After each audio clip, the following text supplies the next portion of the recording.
Clerk, please call the roll. Carr, Cruz, Present. Frost, Guerra, Present. Hanson, Here. Harris, Here. Kennedy, Here. Lee, Here. McClashen, Natoli, Peters, Cerna, Starsky, Here. Terry. Here. You have a quorum. All right, thank you, Madam Clerk. I'd like to welcome our new board member, Councilmember Eric Guerra from the City of Sacramento, who's replaced Mr. Warren on the board. Thank you for joining us, Mr. Guerra. Glad to be here. Great. All right, Clerk, please call the first item. First item is item number 3, Air Pollution Control Officer's Report. Oh, yeah, sorry, I forgot the pledge. Let's.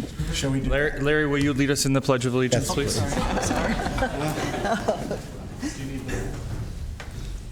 I pledge allegiance to the flag of the United States of America and to the republic for which it stands, one nation, under God, indivisible, with liberty and justice for all. Every time I do that, I remember my Cub Scout days, and I want to state the command to take your arms down. So it's You did a great really job. funny to do that. Okay, I have a APCO report here, so let's see if I can get this to work. Yes.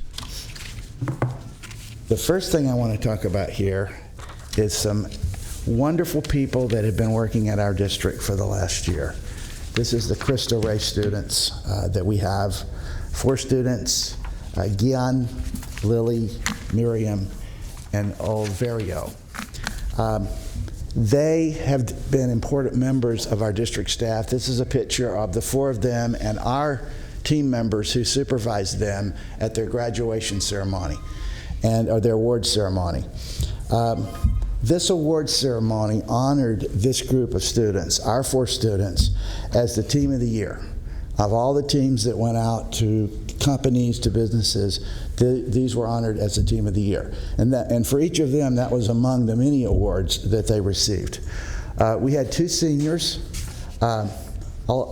Alverio is the second student, there's 2 this year, that have been accepted to Cal Berkeley from Cristo Rey.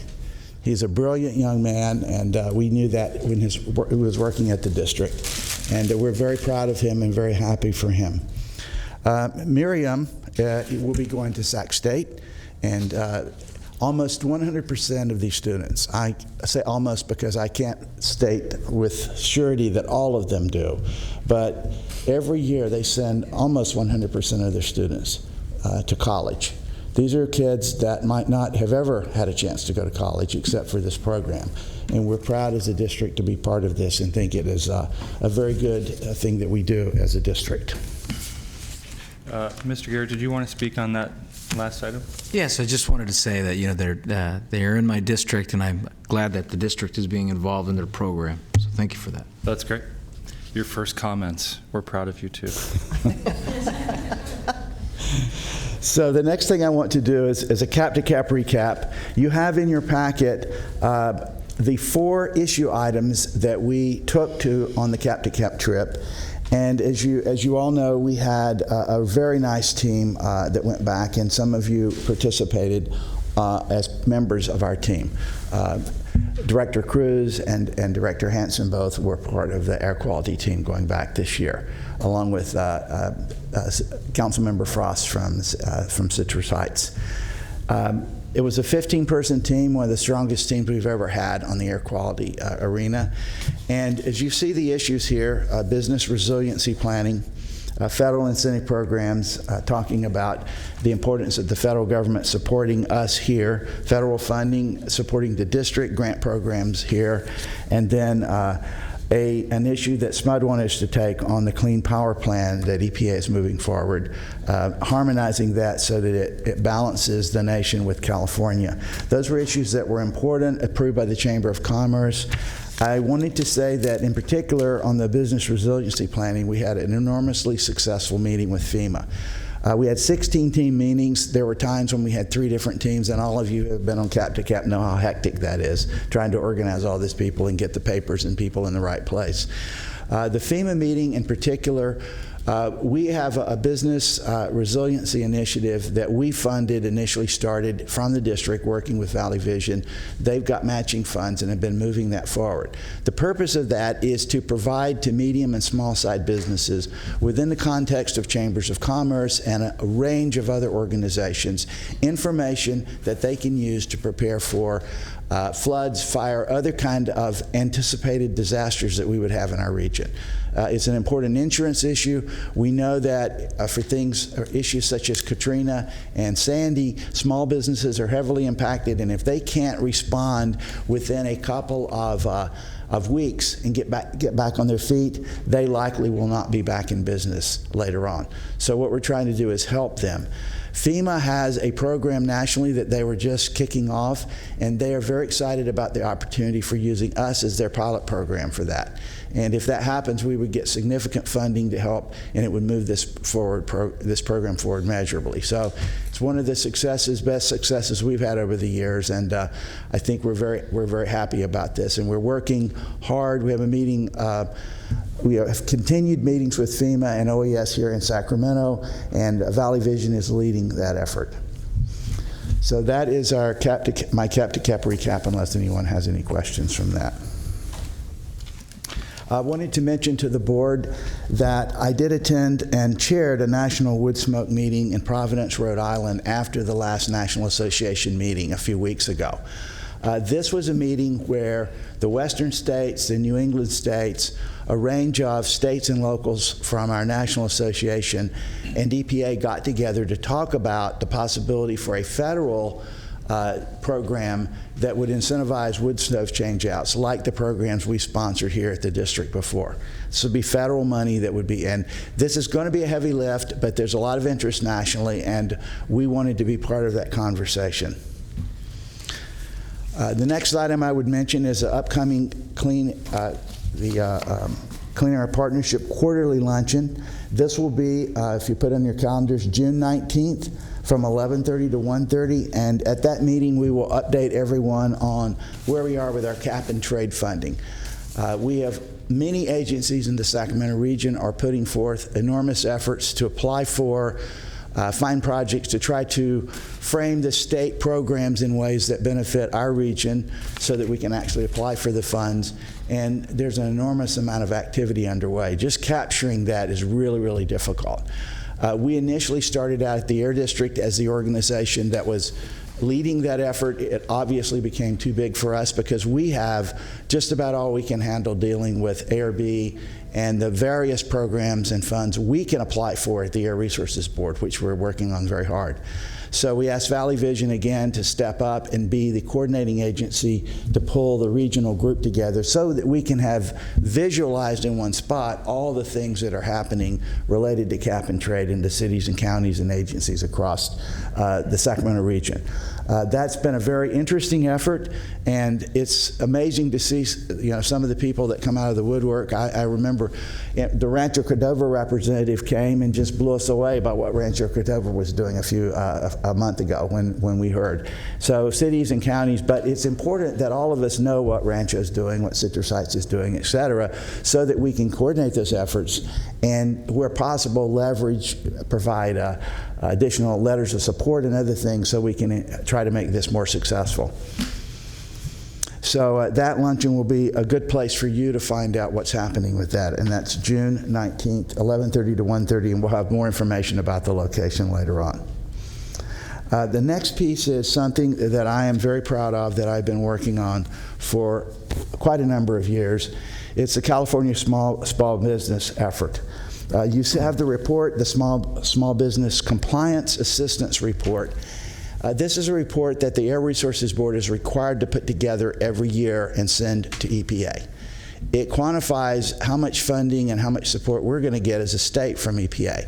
But in California, as opposed to many states, much of the work is done, in fact, most of the work is done at local air districts. So we wanted, CAPCOA, the air districts wanted to ensure that our work was recognized by the Air Resources Board when they sent this report forward, and it is recognized here. You have in your packet a list of the team members, and you will see they're small businesses from across the state. There's 11 of them. I think the one I have is duplicated, but be that as it may, there's 11 members. On this team, it's chaired by CAPCOA and by the Air Resources Board. The ombudsman's there, and I am the CAPCOA representative to that committee.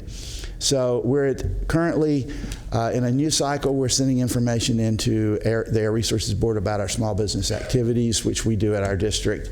Burke is an important part of that, but we do a lot of other things with small businesses. And then the next report will be coming out next fall. So they're already working on the following report.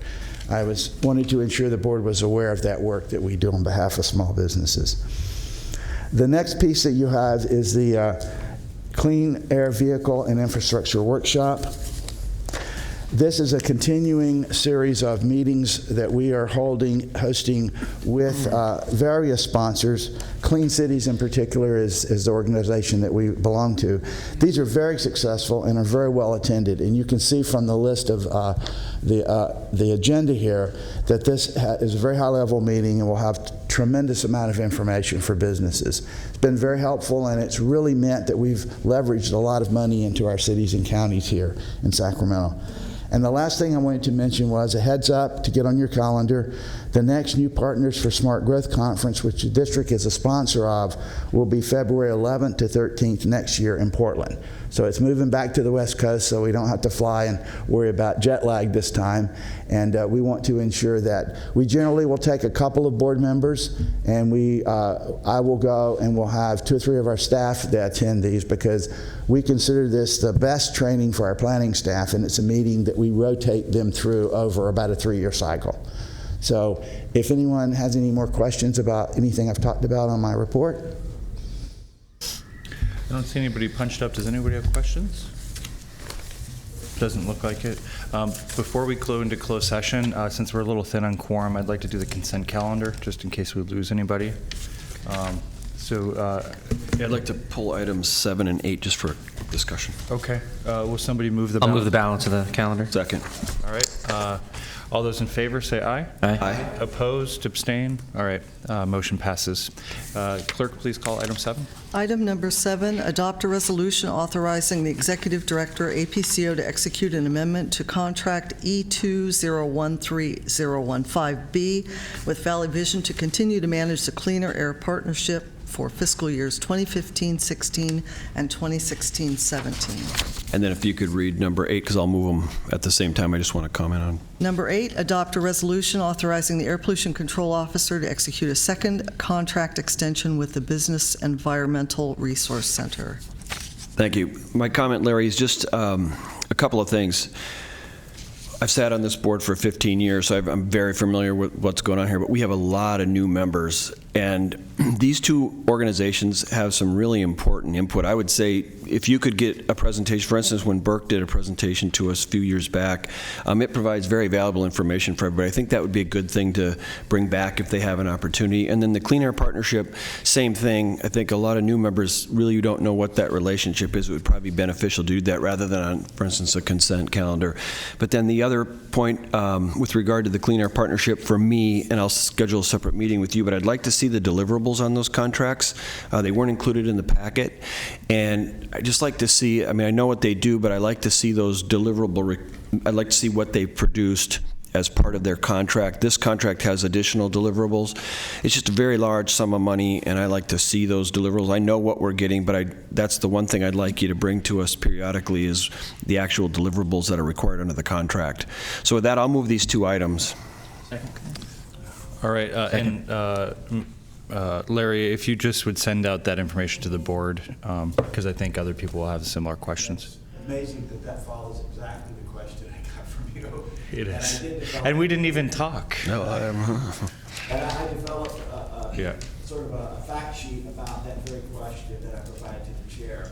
And I just got it yesterday afternoon very late, so I didn't send it out to the other board members. But I will do 2 things. I will provide that information to the board, and we will have a follow-up at maybe the next meeting for the Clean Air Partnership and for Burke, because you're absolutely right. I think it'd be helpful. We forget at the staff that we haven't, done that presentation for a few years. And thank you for reminding we have us. a lot of people that have are pretty new to this Sure. board. Well, I will- It's valuable we'll cer- information for them. We'll certainly do that.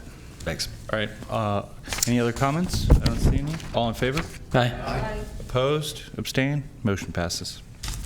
Great. Thanks. Next item is closed session, conference with legal counsel, existing litigation, AQMD versus James E. Ripke, doing business as JLR Trucking, Sacramento Superior Court, case number 34-2013-0015-0210. This Government Code Section 54956.9, subsection A.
Have a couple members who will have to leave about 10:15, 10:20, and so we're going to take it slightly out of order, keep it interesting, and do the budget next. So, Madam Clerk, will you please call the budget item? Can you say it? Oh, I'm sorry. And do we need a report out from closed Right. session? Okay, Kathy. I don't know if my microphone's on. The board gave me direction and authority regarding settlement of the action. Thank you. Madam Clerk. All right. Carr? Cruz? Frost? Present. Guerra? Here. Hanson? Here. Harris? Here. Kennedy? Here. Lee? Here. McGlashan? Here. Natoli? Here. Peters? Cerna? Starsky? Here. Terry? Here. We have a quorum. The next item is under separate matters. Item number 12, receive and file 2015 Spare the Air campaign update, and this is a presentation. We're going to take the budget item next instead of this. Item number 14. Okay, all right. Item number 14 is public hearing. Conduct a public hearing and adopt a resolution approving the fiscal year 2015-16 Sacramento Metropolitan Air Quality Management District budget, modifying the definition of fixed assets and authorizing a 1.9% CPI adjustment for Rules 304 and 205. Okay, Great. she'll pull that right up, and Division Manager Jamil Moons is going to make this presentation for us. Hi, Jamil. All righty. Hi. Good morning. Good morning, Chair Hansen and directors. It's my pleasure to be here this morning. As Larry mentioned, my name is Jamil Moons. I'm the Administrative Services Manager with the district. I'm pleased to present the district recommended 15-16 budget this morning, along with some other financial information. At last month's meeting, we did present the FY 15-16 proposed budget and went into quite a bit of detail on that, as well as a little bit of a preview of some changes we had anticipated. So today's focus will be on the proposed budget as amended with those changes and appropriations incorporated, and we'll spend some time talking about that and looking at those changes. In addition, we'll discuss the projected fund balance and net position for our funds as we anticipate them for June 30th, 2016, and get into a little bit of long-term planning and show you some forecasts that we're looking at going forward. And finally, we will ask board's adoption of the CPI adjustments to a couple of our rules. It's actually 304. That's incorrect here. It is correct in your board report, and 205. And I'll wrap up by summarizing the recommendations that we are asking the board to take this morning on the budget. So as I'll be discussing a lot of the financials at a fund level, and also that we have a new board member, and I wanted to also join Chair Hansen in welcoming you. A warm welcome to you, Director Guerra. I want to go over the fund so that it'll help keep context as we go through it. So very high level, the operating budget is our primary budget that holds all the resources of FTEs, the majority of our expenditures, the in and out of our professional services. That is our primary fund. Another fund that we have is the Covell Building Fund, and what is housed there are the financial matters associated with our administrative building. That's called the Covell Building. And lastly, our Emissions Technology Fund is strictly a pass-through. There are no FTEs and other expenditures in there, except for the funds that we disperse out for incentive funding. So we track those separately. So that's how I'll be walking through the different financials today, is by these different funds. So here is the proposed budget that staff is recommending that the board adopt for FY15 and 16. As you can see, the first fund, the operating fund, is at 21.7, a little over almost $21.8 million. The Covell Building Fund is coming in at about 1.14, and our emission technology just under 23 million, for a total proposed budget of 45.9 million, just under 46. This varies slightly from where we came in last month. With the published document is at 52.5, and at that meeting. Yes. Director Starsky just had a quick question for you. Please. So question, you said there were some changes, and I know I may be a few slides early, but in your proposed budget, I tried to pull up my draft budget that we received at the last meeting, and I downloaded it to a different database. I don't have it. Do any of your changes affect this salaries and benefits, or is that the same number that you had in your draft budget? There is one change to salaries and benefits, and it's the one we talked about, and I'll get into that. I do have that here in the detail. Okay. It's the one position in program coordination, which we mentioned last month. There have been no additional changes to that other than the position we mentioned last month. Okay, the planner. Okay, yes, the planner, correct. Okay, All right. Shall I go? Okay. Please continue. All right, so here are the changes in the operating fund from the proposed to where we are now recommending. About $531,000 in operating, and I'll speak to the specifics of that, which include the one planner position. The Covell Building is actually being projected to be a little bit less due to the tenant that we now have on the second floor, so that's a good news story. And so we're rolling back that budget just slightly. The big change is really in the Emission Technology Fund, and we did mention that as well last time, but I will again go through that in a little more detail so you understand the rationale behind that recommended change. So on the operating side, as we've mentioned earlier in the presentation or today's meeting, the Burke contract is a very valuable contract. We had it was an omission in our funding, so we are adding $30,000. Again, we mentioned this last time, as well as some additional funding for the TMAs, the Transportation Management Associations, for more transportation demand services. Our air monitoring network assessment, which we have to conduct, it's required, and we needed to add some funding, and the planner position. All of those had been mentioned. In addition, we have a near road project, which is a new monitoring station we're putting up. We did have to allocate some additional funding resources for that. So that's the one change that was not mentioned last time that's in the proposed changes. As I mentioned, the Covell Building is being rolled back slightly due to our new tenant, and we're hoping that we get the rest of that space rented out this upcoming year. And lastly, the emission technology. So what we initially thought is that in this fund, we have money that comes in from the grantor, and we have contracts that we issue out. And there was a sense that we might have some timing differential between the time that we get those resources in and the time we need to disperse on those contracts. After further study and discussion with the team, we decided that that fiscal structure isn't necessary. It was an appropriation of fund balance that historically for the last 3 years we just moved right back into fund balance, and so we looked at that dynamic and we don't feel that that's necessary, so we're not going to appropriate that $7 million from the DMV fund balance. We feel that we will be able to execute those. It doesn't change the contract amounts at all. We're still out there putting out that money and executing those contracts, so it's simply a fiscal structure that we don't feel is necessary, so we'll keep that in fund balance. So that was the change that we are proposing from the published proposed. Okay, to talk a little bit about our fund balance position. So this is what we're projecting at the end of this, after this upcoming fiscal year. So once the fiscal year ends, we've projected how we're going to finish this year. We'll conduct all activities for next year, and then we're going to assume, this is our assumed position at the end of the year.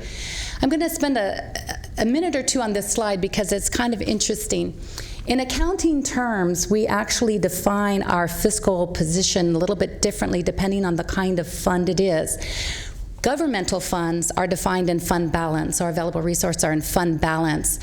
We have 2 funds of that nature. One is the operating, and the other one is emission technology. So if you can see here on the chart, the second and fourth column there are actually defined in fund balance. Proprietary funds, and I know this is probably minutiae in accounting, but it's important that when you see the terminology and how funds are restricted or assigned, they go by these accounting terms. The Covell building is a proprietary fund or an enterprise fund, and its position is always noted as a net position. So that's why you'll see some terminology difference here. The bottom line, however, is that we have about $14 million in fund balance for all, fund balance and net position for all of our funds. That's restricted. We have 320 that's assigned, 627 that's unassigned, and about 975 that's unrestricted. I'll get into a little more detail. I have a more detailed slide on fund balance for the operating, which I think is sort of the one that has a little more complexity to it. I did want to point out on the Covell Building Fund that in your report, the table is incorrect.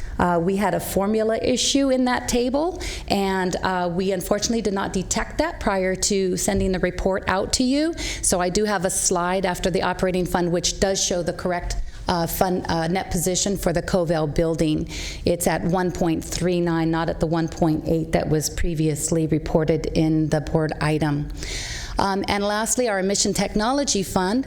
I did want to comment that the fund balance here is really driven by the nature of how much money we get in from the grantor, how much the team projects to expend. So it's really driven by the grantor saying that the monies we get in this year, we need to go ahead and contract all of those funds by the next year. The disbursement of those funds might take a little bit longer, so our fund balance varies sometimes because it might take a year or two to get that equipment in. But the contract has to be, we have an obligation to contract out the amount that we've received in. So I know there was a question last board meeting about that, so I wanted to provide a little further explanation on that. So each year that we get that, the grantor issues us the funding, we have until the following fiscal year to go ahead and to contract out those funds. So pretty much what's in our fund balance is that carry forward, year to year, and that's what makes up that. Okay, to a little more detail on the operating fund balance. This is how we report it in our annual financial statement. So we break them up into a few different subcategories within the operating. We have land use, mobile source and air monitoring, air toxics, and stationary source permitting. So this year we're expected to use some of those fund balance to the tune of about $1 million in land use, which is primarily for our wood smoke program. We have projected 2.7 budgeted for our mobile source and air monitoring. And then I did want to point out, though, that you do see in stationary source the fund balance growing. Well, that was very strategic and very intentional based on the fee adjustment study that was done, and so you will see that one growing. We do not generally expend the full amount of those fund balance, particularly in the mobile sources and air monitoring. While we budget the 2.7 use of fund balance, we generally realize some savings. So you will see that in some of my forecasting that's coming up. Here is the corrected net position in our Covell Building Fund. Again, apologies for the incorrect numbers in the report. This one shows the correct balances, and this we have 416, which is restricted. It's a loan covenant that we have to have that as part of our payment for the building. With that loan, that we have to have 1 year of payments reserved and restricted. It's a pretty simple fund, but that's the main item there. So looking at our forecast, this is an area where we do our best estimating to look at both of our expenditures, our revenues coming in. We look at some anticipated expenditures that we have coming up. For example, rehabbing a bunch of our air monitoring stations. We have an information technology integration project that's on the horizon. We also have some uncertainty about some of our funding sources coming in, and we also know that the economy can be somewhat unstable at times. So we take that all into consideration when we forecast our fund balance. And this is what it looks like. We're at we're looking at right about 13 million at the end of this June, the current June, and in 1 year from now, we're projecting about 10.7. You will see from a previous slide that it shows about 9.3 in what is budgeted in this coming year.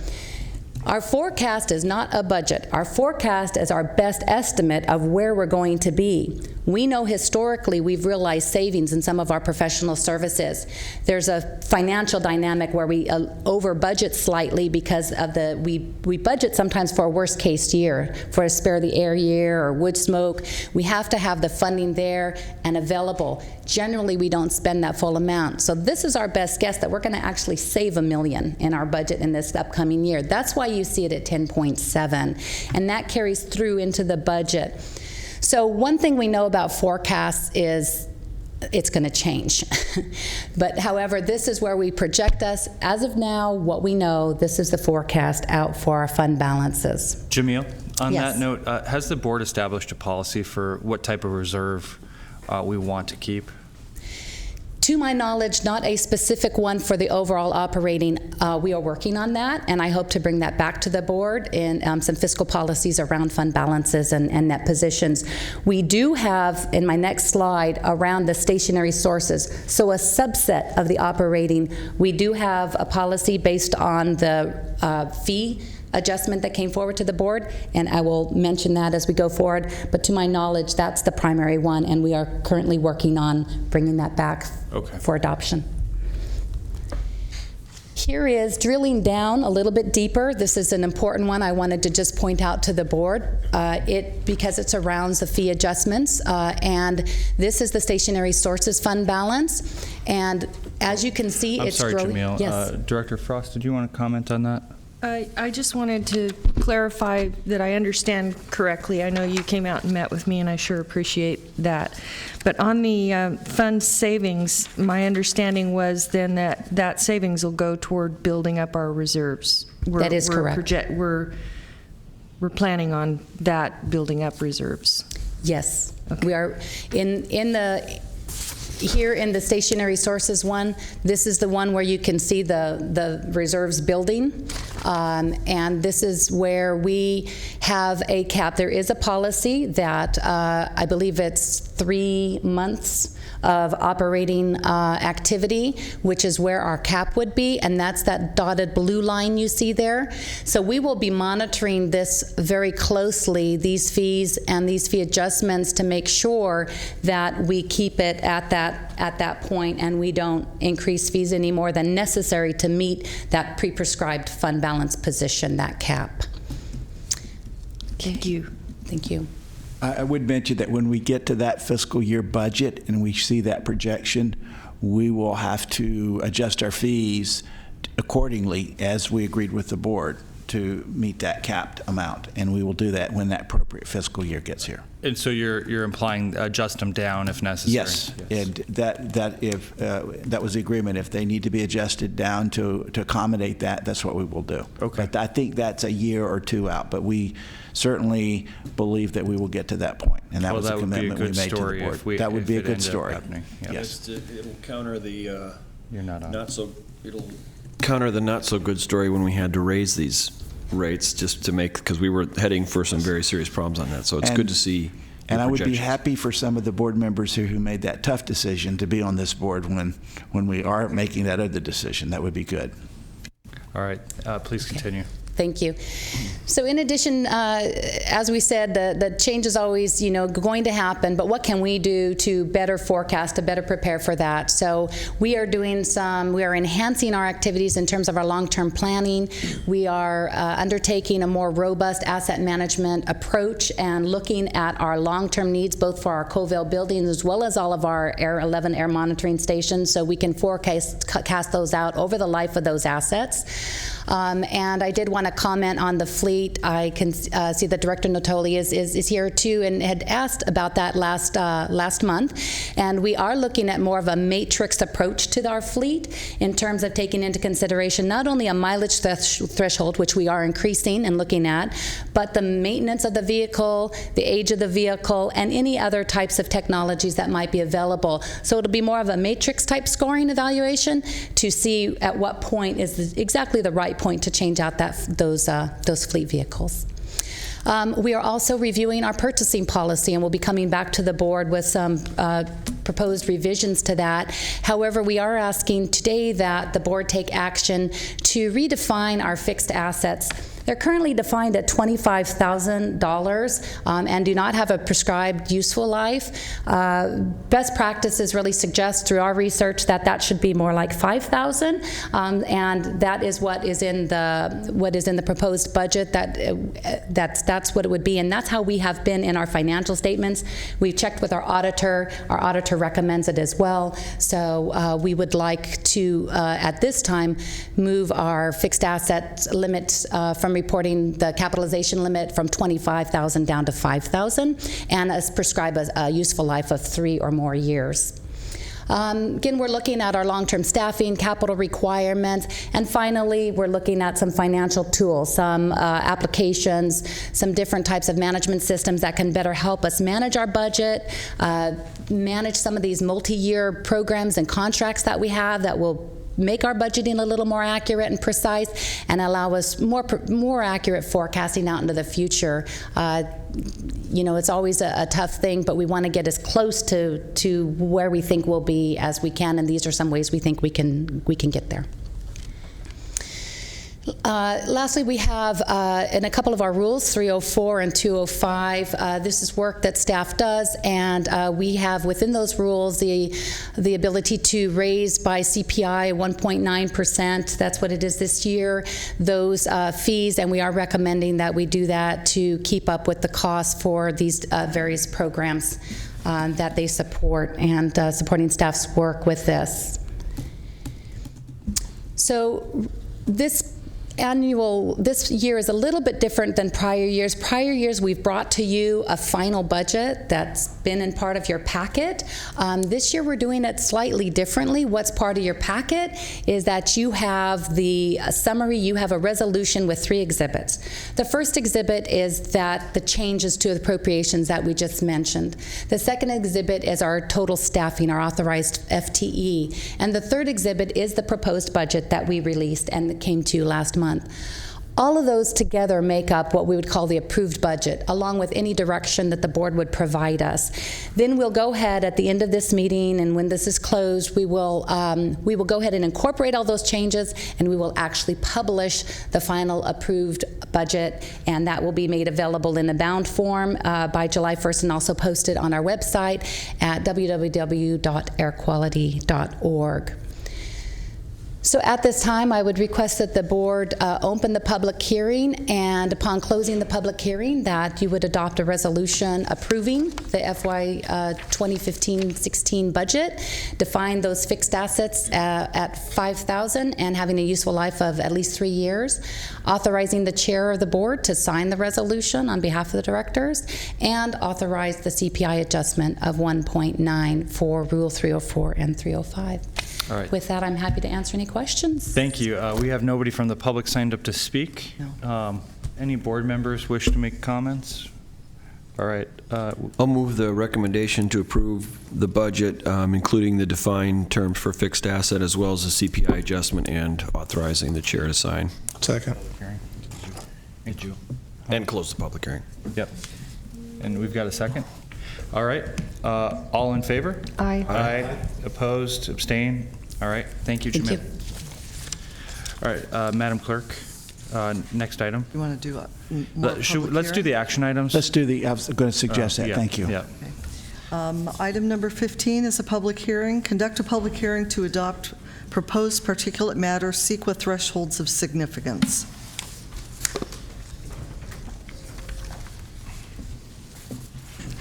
Good morning. I'm Greg Tholen, Associate Air Quality Planner with the district, and I'll be giving a presentation on this agenda item.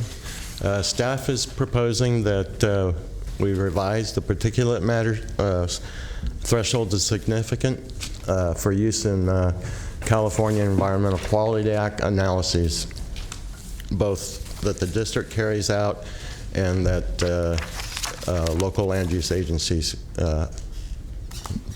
act on. A brief overview of my presentation. I'm going to explain why we're changing the thresholds and what we've based the proposed thresholds on, and present our proposed thresholds of significance. Staff has also conducted some analyses of the last few years of land use projects that we've looked at. And so we're going to give you the results of that analysis and what the impact will be on stationary permits that we process ourselves. And I'll also explain the outreach we have done for this item, and also go over the next steps if the new proposed thresholds are approved. So the current threshold is 5% of the California air quality standards, and the 5% of the air quality standards we're in non-attainment for. And for a particulate matter, that would be only PM10. So that's what it's applied to. Our proposed threshold is linked to the stationary source offset trigger level. And I'll go over those in a few minutes. The proposed threshold is also consistent with the federal and California Clean Air Act's emission reduction strategy. Basically, that is, as an area gets dirtier, the offset trigger level gets tighter, goes down. It also would keep us in line with most air districts in the state. There are 35 air districts in California. 20 of those have adopted CEQA thresholds, and of those 20, 13 have used the same basis for their thresholds. Quick question for you. So the concern I think that we have is, will this push anyone into that would have normally been able to use a mitigated neg deck into a full EIR analysis? And then the second question is, the people that are in the business now have they understand the rules. Are we changing the rules significantly on them? Or are most people using best available control technologies at your experience? I just want to make sure we don't change the playing field for people that are used to a certain thing and then imposing something that, may not necessarily or may differ from what we're currently requiring to their disadvantage. And I'm going to give you one specific example once you answer those questions. Okay. The few consulting firms that have commented like the proposed thresholds, because mainly it's going to take out one level of analysis. It's going to you won't have to do concentration modeling on every project. Most projects you just do a more traditional modeling and then compare the output in a mass pounds or tons per year to the new threshold. Okay. Do you see that having an impact on anyone that's filing a mitigated neg deck versus then pushing them into the EIR threshold? And that was the analysis I spoke about a minute ago, where we staff analyzed all the projects over the last 5 years, and we found that the outcome of those projects when applying the proposed thresholds wouldn't have changed. Pushed it? Okay. It would not have pushed a neg deck into an EIR. Okay, so my sense is that this is a bit, I don't want to say necessarily streamlining, but it's kind of a streamlining process, because I can speak from an example. When Vision Service Plan came to Folsom to build their facility, as you know, we had issues, and my sense is this would have eliminated a lot of that, probably. Is that a fair assessment? Yes, absolutely. Okay, so I view this as a little bit more of a streamlining, but I just didn't know the impacts on a negative deck versus I think EIR. you're absolutely correct. It is a streamlining without being more strict than we are now. Okay, that's important. Good. Thanks. So the basis, the primary threshold that we're proposing is 0. So that, but along with that, we're proposing secondary thresholds for those projects that implement best available control technology or best management practices. So by having the 0 threshold, it ensures that we get something, that all feasible mitigation incorporated into the project. So, and as I mentioned before, this strategy mirrors the Clean Air Act approach to reducing emissions and attaining the standards. If our air gets dirtier and our trigger level gets lower, then we'll come back and change it, and it'll get tighter, because that's the strategy in the Clean Air Act. And as I mentioned earlier, it would bring us more in line with the other air districts throughout the state. So the proposed thresholds, as I mentioned, they Can I just ask a quick question? I want to make sure I understand what Director Starsky was saying. Are you saying that you changed the way you calculate the particulate matter thresholds, but you did not change the existing threshold requirements? Because you said it did not impact the CEQA, it wouldn't make it harder for them to do a mitigated neg deck. So you're saying it's just the way you're calculating it, or yes, instead of comparing it to a concentration, we'll be calculating the daily or annual mass emissions.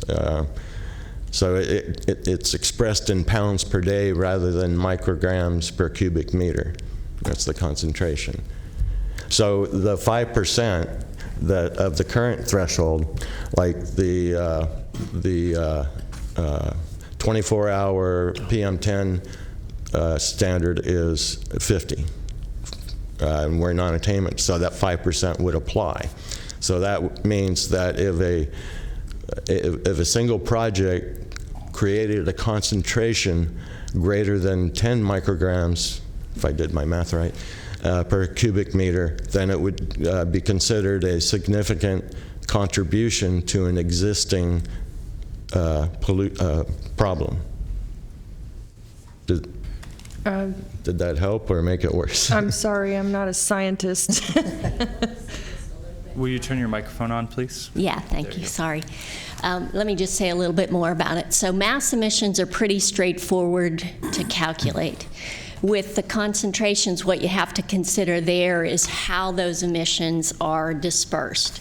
You have to consider weather conditions. You have to consider where the emissions occur, whether it's at ground level or whether it's elevated, and so the pollutants are able to disperse more. And so that's the part of the analysis that you won't have to do going forward, is considering all of those other factors it's a much more complicated analysis to do. Okay, great. Thank you. Is that okay? And in the interest of time, if we could move through the presentation, take any comments, and then try to get to the rest of the agenda before we lose our quorum. Sure, I'll speed up. So basically, our primary threshold we're proposing is 0, but if a project incorporates backed or BMPs, then it would be 82 pounds a day for 2.5, 80 for PM10, and you see the total there. And this is the land review we've done on the land use projects, and as you can see, most projects, I don't think any of the projects would have changed the conclusion of whether, based on the new proposed threshold, whether it would have been a neg deck or an EIR. It wouldn't have changed. And we found that projects would trigger review for ozone precursor emissions, ROG and NOx, before the particulate thresholds.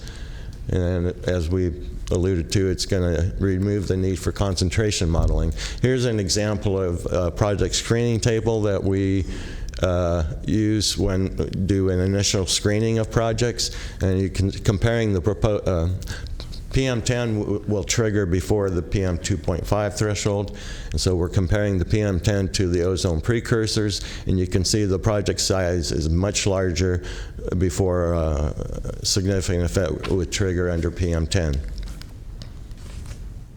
And basically, we've gone over the impact on stationary permits. It would remove the need for concentration modeling, as we just explained. And then, as mentioned before, it aligns with the state and federal Clean Air Acts. The outreach, we've done separate email mailings of over 4,300 emails for both a public workshop we held and for this hearing.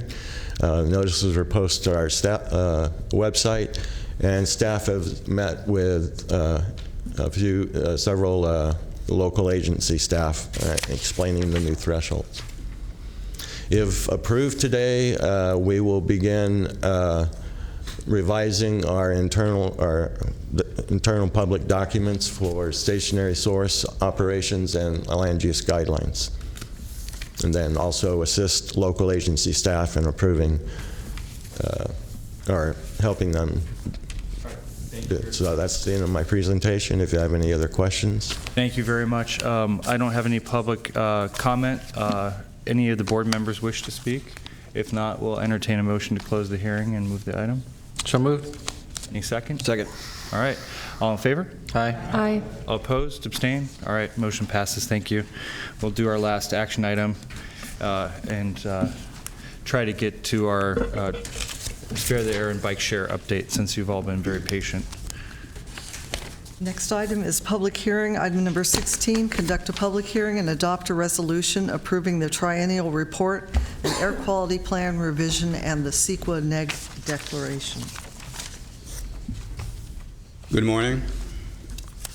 I'm Charles Anderson, Program Coordinator for the Plan Coordination Section at the District. Today I will brief you on the contents documented in the triennial report and air quality plan revision.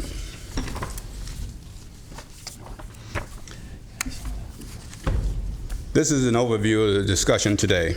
The first 5 areas are included in the report. The remaining 3 areas cover the public process, report conclusions, and staff recommendations. The California Clean Air Act requires air districts to work toward attaining and maintaining state ambient air quality standards by the earliest practicable date. It requires districts to assess air quality progress every 3 years by reviewing control measures and correct any deficiencies hindering the progress. Because Sacramento County meets the air quality standards for carbon monoxide, sulfur dioxide, nitrogen dioxide, this report only looks at progress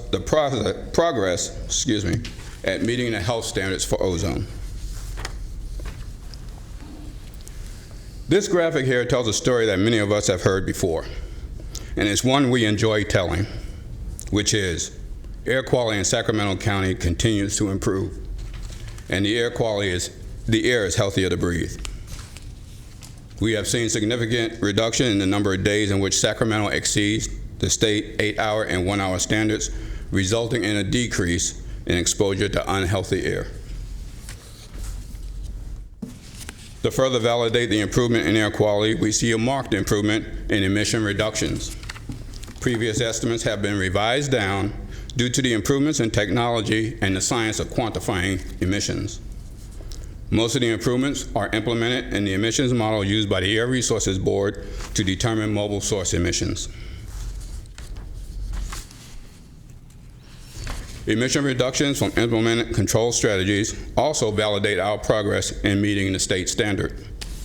Reduction in ozone precursors estimated in the previous triennial report have been met through existing measures, updates to 2 stationary measures, and continued implementation of successful incentive and voluntary programs.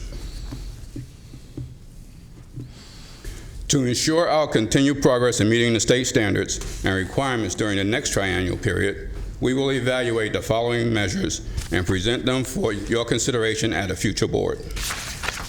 We will continue to implement existing programs, and we estimate potential emission reductions on the order of 2 tons per day of ROG and 1.5 tons per day of NOx. The planning process necessitates that we not only look at air quality impacts within our district, but also look at how the plan impacts downwind districts. As required, the district conducted a consultation meeting with the downwind districts to seek input on proposed control measures, followed by a public workshop. We published a public hearing notice for today's hearing in a newspaper of general circulation, notified concerned individuals via the district's listserv, and by mail for those requesting mail notification. And we received 1 comment letter from the Sacramento County Department of Airports. Comments 1 and 3 relates to their concerns with regards to tracking and estimation of emissions from ground support equipment, or GSE. The California Air Resources Board has responsibility for determining the emissions for this category using a statewide methodology. The second comment relates to their concerns that the emissions inventory estimates do not match that of recently approved 2013 State Implementation Plan, or SIP. This is because the triennial plan only covers emissions related to Sacramento County, whereas the SIP covers the entire federal non-attainment area. Staff is committed to working with the Department of Airports staff to review the preliminary inventory projections and establishing an appropriate airport emissions budget to be included in the 2016 federal plan scheduled for submittal to US EPA in the summer of 2016. Question, Mr. Chair. Yeah, just on that point, Charles, before you leave, so maybe boil that down. What does that mean? Staff's going to work with staff. I get that piece, but so give me some examples of, again, are we far off the target looking to 2016? What sort of effort's going to be? I read the comments, read the responses, and you've summarized